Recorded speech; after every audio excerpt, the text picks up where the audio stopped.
Hey guys, I have another video for you. This time I wanted to go over what I keep in my Altoids Smalls EDC Tin. For an everyday carry kit, one thing that I was really looking for was a kit that's small enough that I really don't have an excuse to leave it behind. You saw my Condor EDC pouch video. That is a decent sized pouch. It's not too big that you can't stash it in a backpack or in a jacket pocket. But something like this, there's really no excuse to not have it with you at all times. It's small, it's compact, it's very lightweight, and this will fit in the watch pocket of my jeans. It can fit practically anywhere. So whether I'm at work or I am just stepping out of the house for a little while, I can have this with me. And the important thing about EDC is that it is everyday carry. You do have those items on you the majority of the time. And yeah, that's my mentality on that. I think that if you are going to make a kit, you want it to be something practical enough that you can keep with you. So without further ado, I'm going to go through the contents of this kit right here. You're going to see I modified a few items. The tin itself, I made it a little bit difficult to get open. I did that on purpose so the kit doesn't spring open. I achieved that just by putting a little bit of Gorilla Tape on the sides of the tin right here. Okay. The first thing that I have in my tin, kind of bent that flange up a little bit there. First thing I want to go over is in the top here. You'll see I have this bit of cardboard that says Striker.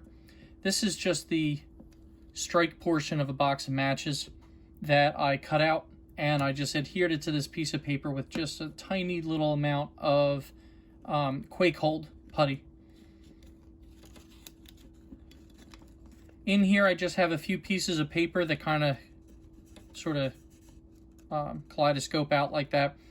And behind these pieces of paper, I have another small piece of paper that I won't show you guys, but it has important contact information and a few pieces of medical information that's pertinent to me.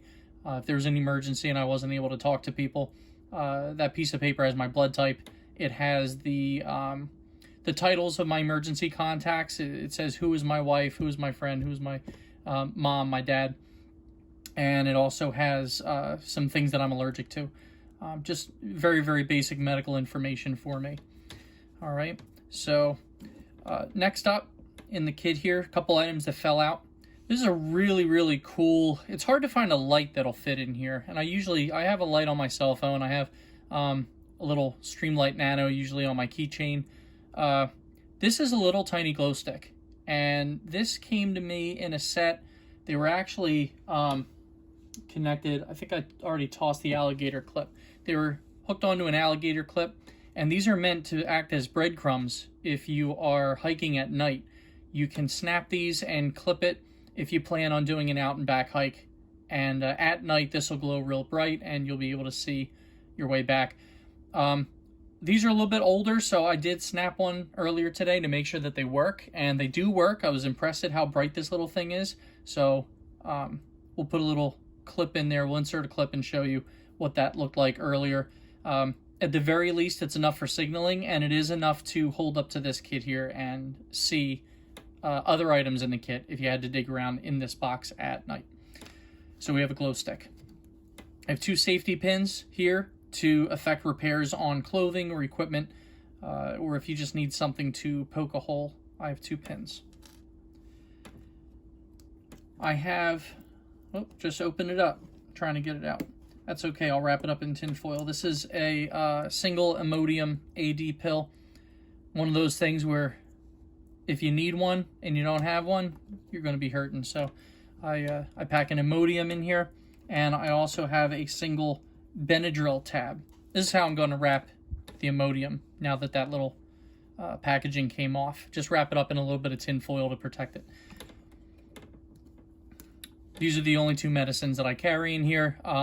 If I could put an aspirin in here, if I had the room, I would. Aspirin's a good thing to have with you also, but I'm really never far from one of my first aid kits, no matter where I am, and I always have aspirin there. I have 3 Strike Anywhere matches. I keep them nice, tight, and secure by putting them in this section of drinking straw. Next up is a 6-inch section of Gorilla Tape. that I wrapped around this finishing nail. Finishing nail gives me a poking prying tool, but mostly just a way to organize this bit of duct tape, Gorilla Tape. These next two things are wedged in here pretty good, so I'm already using my nail to get them out. This is just literally a ballpoint pen that I cut the tube and I cut the little ink channel down, and I just modified this to fit inside of this kit, just to have a writing implement to go along with the paper if I had to leave a note.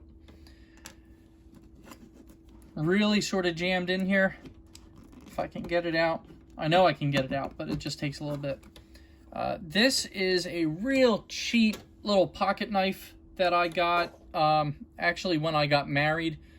We put together little hospitality baskets, and this was one of the items in, I believe, the first aid kit, little dollar store first aid kit. So I had to modify this a little bit. I actually had the angle grinder out, and I was able to narrow the corners down here a little so that it would fit inside of this tin.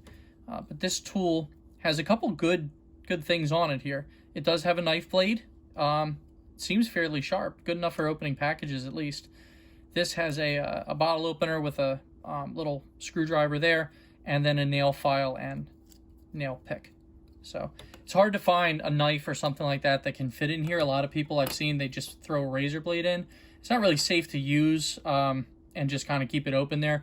You know, you can be careful, or you could find something like this, which is just the perfect size after a little bit of modification to fit. Next up, I have an alcohol prep pad. About 101 uses for an alcohol prep pad. You can disinfect things, use it to clean your hand, clean surfaces. So it can be used as a fire starter if you're more of a survivalist.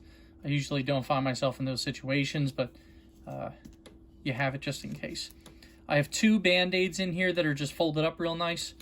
I wanted two because for some reason I usually, don't replace a Band-Aid if I use it. I forget all about it, so at least I have a little bit of redundancy there and another opportunity to remember. I have a full size, or what I would consider a full size, I'm not sure the length exactly, probably about maybe 10 inches or so, zip tie. A lot of uses for zip ties. After I had a pack strap break on me during a long hike, I right away started carrying zip ties pretty much everywhere I go. They are just really robust and solid for making all sorts of repairs.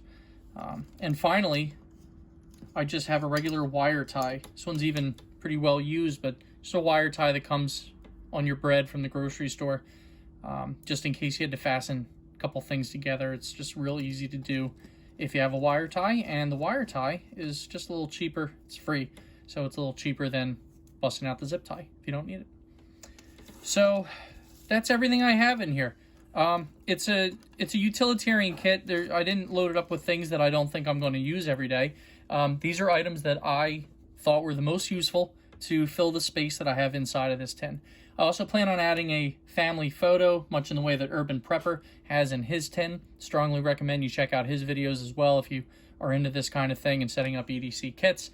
I've learned a lot from him and his channel, and his videos on Altoid and Altoid Mini Survival and EDC kits rather have inspired me to make my own. So I look forward to carrying this around with me. If you liked the video, please do subscribe to my channel. That really helps sort of boost my videos on other people's searches so they can see this information too. And I hope you have a great day, and I'll see you in the next video.